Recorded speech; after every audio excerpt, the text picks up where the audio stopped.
19. Ka'ba. Allah Beytul Haram bo'lgan Ka'bani, haj eyni, hajda qilinadigan qurbonlikning alomati sifatida bo'yinlarga belgi esilgan to'gilarni insonlarning dunyo va oxiratlik ishlarining tutqusi qildi. Sura Maida 97-oyat.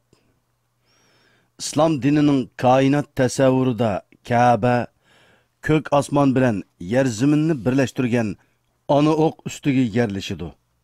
Samoning rahmidan yerning kindikigacha qadar so'zilgan ma'naviy ozuqlanish arg'amchisidir.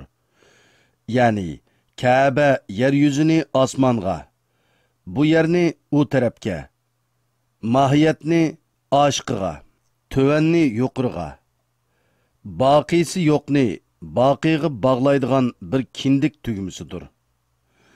Ka'baning kichik olam inson jismidagi tang tushi bo'lsa yurakdir. Ya'ni sevgining va iymonning makoni bo'lgan yurak, Rahmonning arshi bo'lgan ilohiy marhamatning tajalli yeri bo'lgan yurak.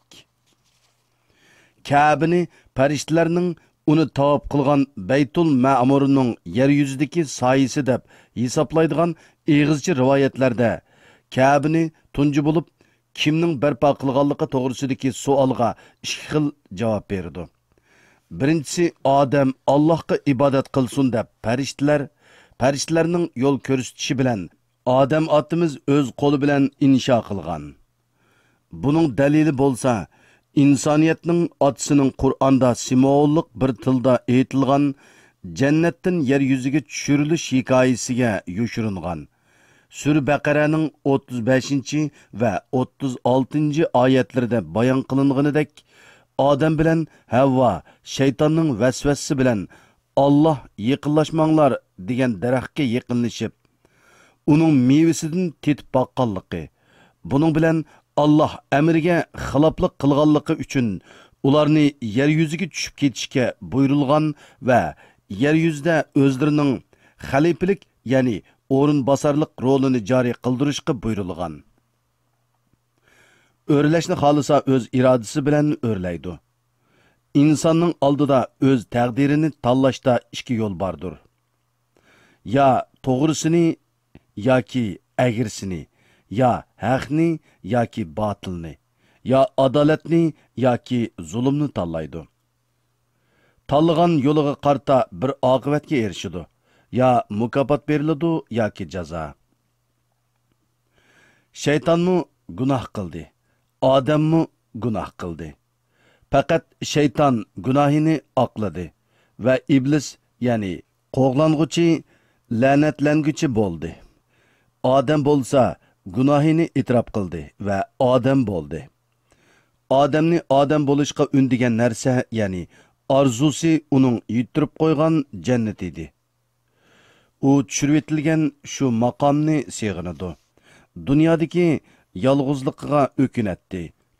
Arzoqi naql qilgan, eg'izdan eg'izga ko'chib yurgan odamning Ka'baga uchrishish to'g'riliq og'zoki rivoyat tuvandikidek.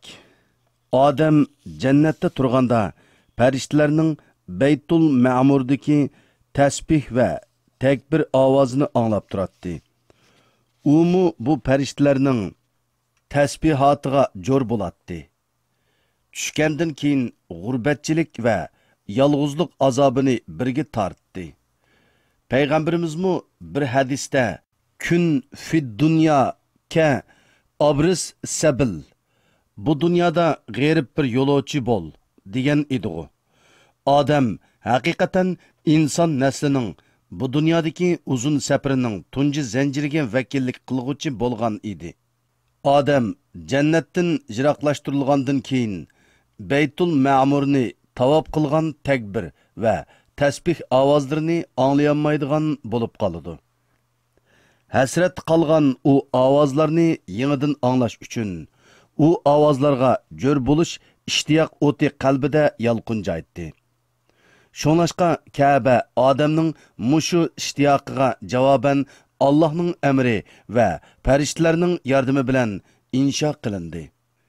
Yana boshqa og'zoki rivoyatlarga qaraganda u yolg'izligiga hamdamda bo'ladigan tunji bo'lib, juttirib qo'yg'uchisi bo'lgan ayoli bilan kunduzning imonga shohid qilingan Arafat teg'ida tepishgan edi. Hojining kechisini imoniga guvochi qilgan Muzdalifada bo'lsa, bu ikki oshiq ma'shuq birlashdi. Yer yuzining tunji ibodatgohi bo'lgan Ka'ba bo'lsa, bütün bu sabablar bilan inson o'g'lining yetuk jannati bilan uchrashishni tamsil qiladi. Tavob bo'lsa, bu uchrashishning ta'rifligisiz xo'shalligining bir ifodalanishidir. İnson Ka'basiz, Ka'bamu insonsiz qimmatini topolmaydi. Odam urqi yer yuziga tushgan ekan, ko'kdagi Ka'bamu yer yuziga tushishi kerak emasmi? Odam urqining pokiz mevalarini berishi uchun bu mushundoq bo'lishi kerak edi. Ham shundoq bo'ldi.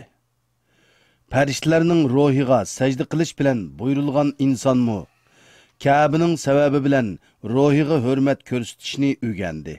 Tavofning chambar shakllik aylanma bo'lishining ma'nosi bu edi.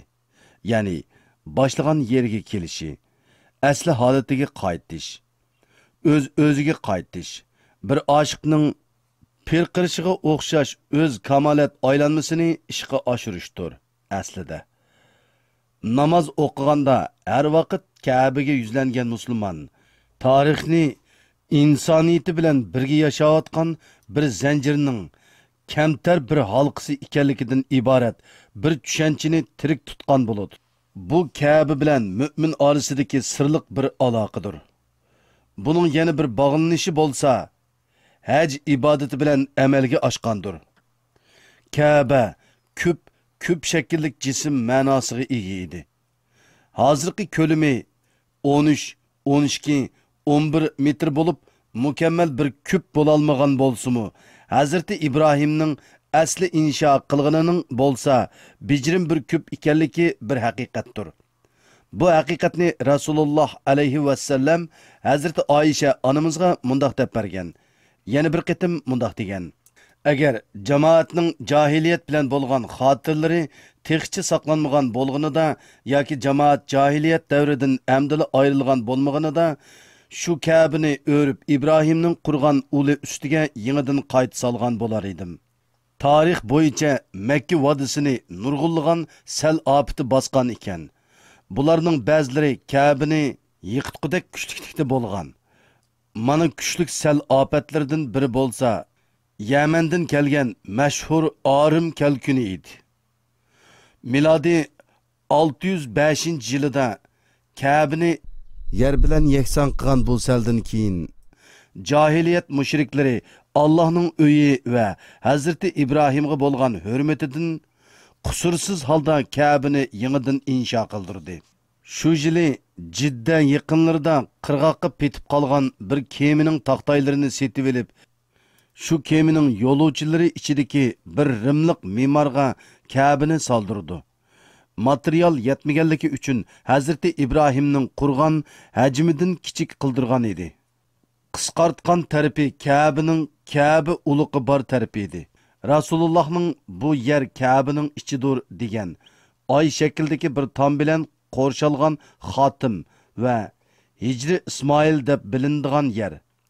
Aslida İbrahim alayhissalom solgan Ka'baning qurilishi bo'yicha Ka'baning ichida bo'ladi. Rasululloh buning uchun Hajarul Asvad va Yaman bulunga salom bergan bo'lsa-mu, Hijr tarafdagi ikki bulunga faqat salom bermaydi. Hazreti Payg'ambarning reallikqa aylantirmagan bu tushini Hazreti Abu Bakrning navrisi Abdullah bin Zubayr reallikqa aylantirdi. Amaviylarning qo'mondoni Hajjajning o'ng qo'li bo'lgan va to'limi ko'p qon to'kkanligi uchun Musrif deb nomi bilan tonilgan Muslim bin Uqba Amaviylarning o'qituvchisi bo'lgan Abdullah bin Zubayr vafoti Hijriyening 73-yiliga to'g'ri keladi. Zubayrni bostirish uchun Ka'bani manchanoq bilan hujumga tutdi. Qisqagina muddat hokimiyat beshida turgan Abdullah bin Zubayra Hazreti İbrahimning ulini tepib Ka'bani u ulning ustiga bino qildi.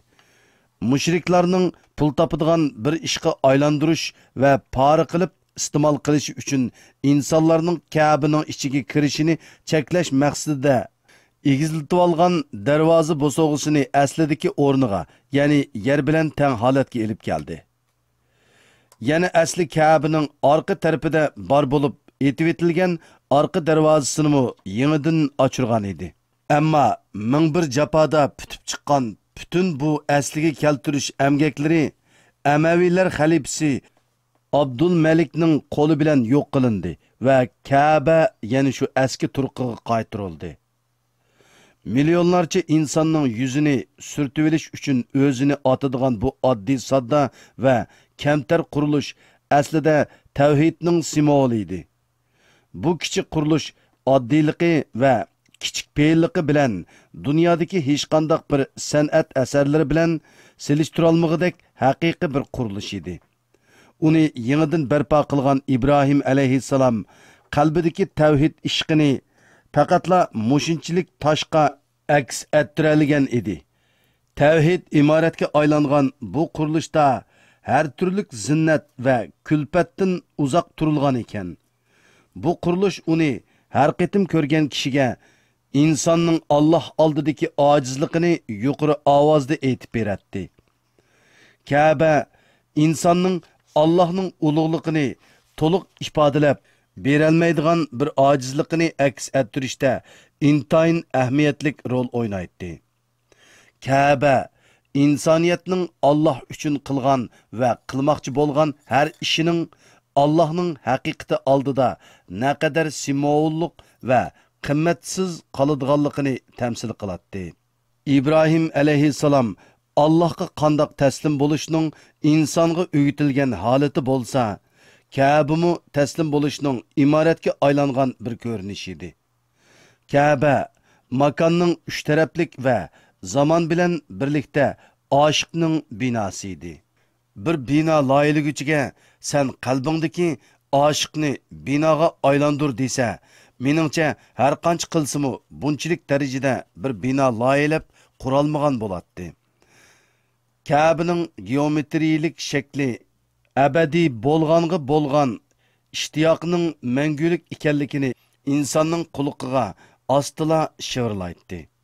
Milyonlarni uning atrofida parvona kabi aylantirgan ana shu ishtiyoqdir. U oshiqning kichik fe'lliqining tangdossiz lazzatini namoyanda qilgan edi. Ka'ba bino qilingan kundan beri minglarcha yil Hazreti İbrahimning bir xotirasi bo'lib hurmat ko'rdi. Uning tavhidni simvol qilinganligi unutilgan zamonlarmi bo'ldi.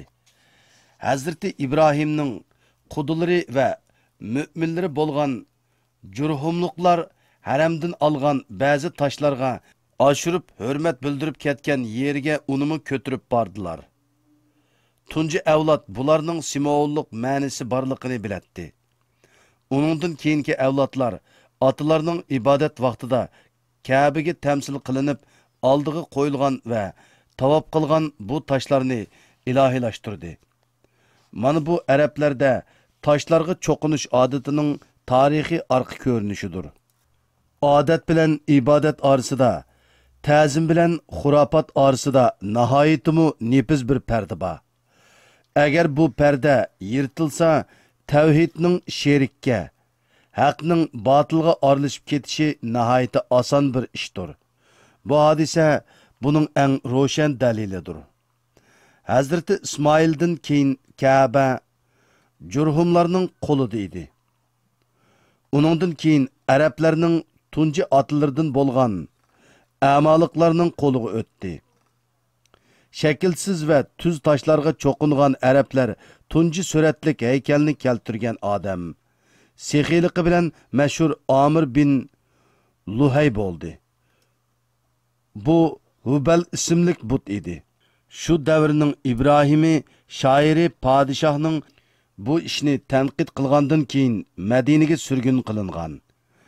Arab qabilalaridan janublik Huzza va shimollik Qusay o'tirsidagi Ka'bani tamsil qilish urushida bir qabilalar birligining ismi bo'lgan Qurayshga mansub bo'lgan Qusay utib chiqdi. Quraysh Kabe'ga haddidan ziyoda hurmat qilatdi. Hatto ba'zi boylar biz kiyimlarimiz bilan gunoh ishlaymiz degan tushuncha bilan Kabe'ni qiyp-yalang'och tavob qilishatdi. Ayollar yalang'och tavobni oqshimi qilishatdi. Tavob jarayonida bir qo'lini oldiga, yana bir qo'lini keyniga qo'yib olatdi. Hazrati payg'ambar Makkani fath qilganda Kabe ichida har turli dinni tamsil qilgan haykallar, ma'budlar, simvollar va rasmlar bor edi. Tarixchilar bularning sonini 360 dona deydi.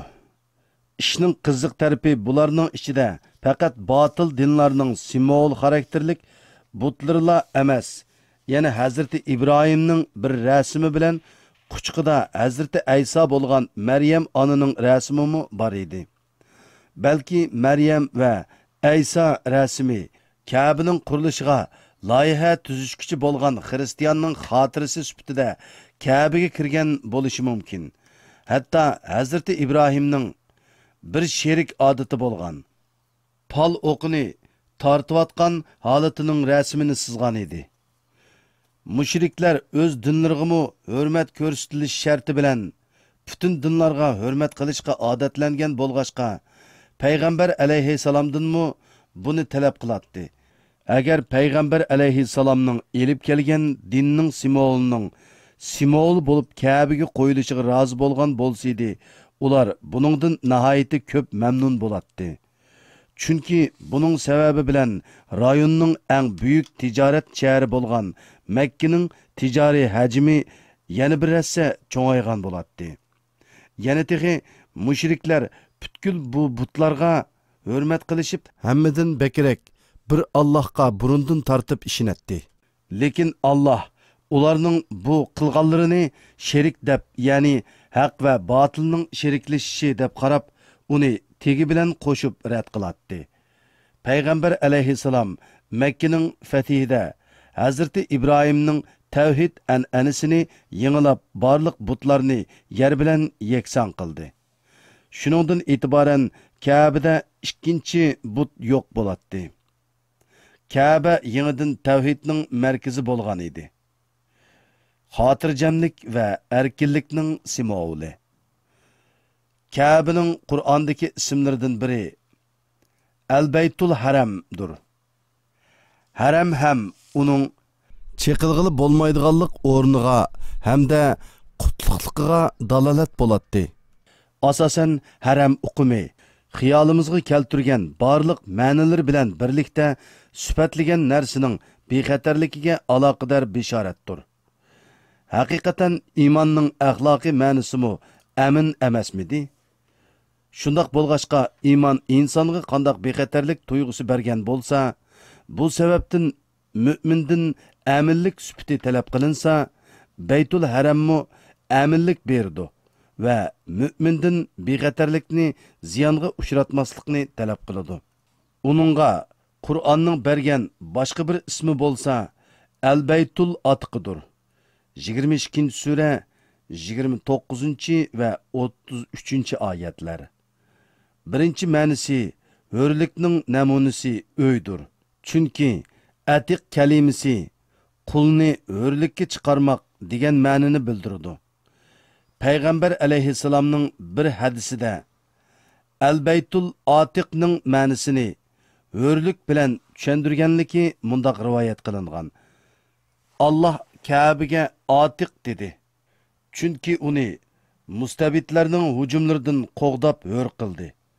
Buning bilan hech qanday bir mustabid uni qo'lga kirgizishga muvaffaq bo'la olmadi. Faqat Atiq kalimasining ikkinchi bir ma'nosi bordir.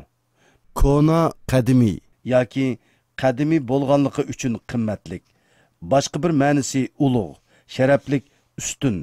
Kabe'ning tunjisi eng qadimi bo'lish alohidligini Qur'on boshqa bir oyatida ulug'lagan edi. Qurtubi bu bağlanışlıq halda Hazreti Peygamberning ibodatgoh qilib selingan tunji uy Kabe'dir deganligini naql qilib o'tadi. Kabe'ning Qur'onda aminlikning ibodatxonasi va hurlikning ibodatgohi deb sifatlanishi nimani ifodalaydi? Şundaq, Kaaba insonning eng kona ikki masalasining falsafaviylik ikki masalani hal qilish chorasini ko'rsatib beradi. İnsanning va insoniyatning bexatarligi va erkinligi bu masalalarning chorasi faqatla İbrahim alayhissalomga ergishish bilanla hal bo'lishi mumkin bo'ladi. Butlardan poklanib, bexatarlik va erkinlik uyi bo'lish alohidligini yangidan o'z ustiga olgan bir Kaaba bundan tortib insonning qalbidagi va zehnidagi butlarni chaqadigan bir markaz qilib ishlatiladi. İnsanlar hayajonlaridan, ko'rinadigan va ko'rinmaydigan zanjir kishanlardan, mutaassib ko'z qarashlaridan, ideologiyalik va shaytoniy asabiyliklardan bu yerda Allohga va'da berib poklanadi. Kaaba insonni bandalarga qulluq qilishdan Allohga qulluq qilishga chaqirdi. İnsanning erkinlik va bexatarlik masalalariga keskin bir chora ko'rsatdi. Bu yo'lga kirgan odam hargizmi kelgusi uchun qayg'urmaydi. O'tmishi uchunmi hasratlanmaydi. Chunki Allohga taslim bo'lgan kishi ko'ngli yerim bo'lgudek hech qanday bir ish qilmaganidek, qayg'urgudek bir oqibatga duchor bo'lmaydiganligi bilan xush xabar beriladi. Hurriyat va bexatarlikka o'xshash asosiy ul qimmatlar albatta nurg'unlagan narsalarga biroqli qarshi turish orqali qo'lga kelishi mumkin. Bu haqda Qur'on Alloh Baytul Haram bo'lgan Ka'bani qiyom yeri insonlar uchun tutqu qildi deb ta'kidlaydi. Bexatarlik yeri bo'lgan Ka'ba qiyom yeridir. Boshda insonning pasib bo'lgan manmanchilikka, hayajonlarga, ozdirg'uchi kamchiliklarga va asir qilg'uchi shahvatlarga qarshi turish yeridir. Baytul Haram barliq shaytoniy kuchlarga, ularning yaloqchilarga, zolimlarga va mutahamlarga qarshi turadigan qiyom joyidir. Baytul Haram insonga la yo'q deyishni o'rgatadi. Tağutqa bosh ko'tarishning eng yaxshi usulini o'rgatadi.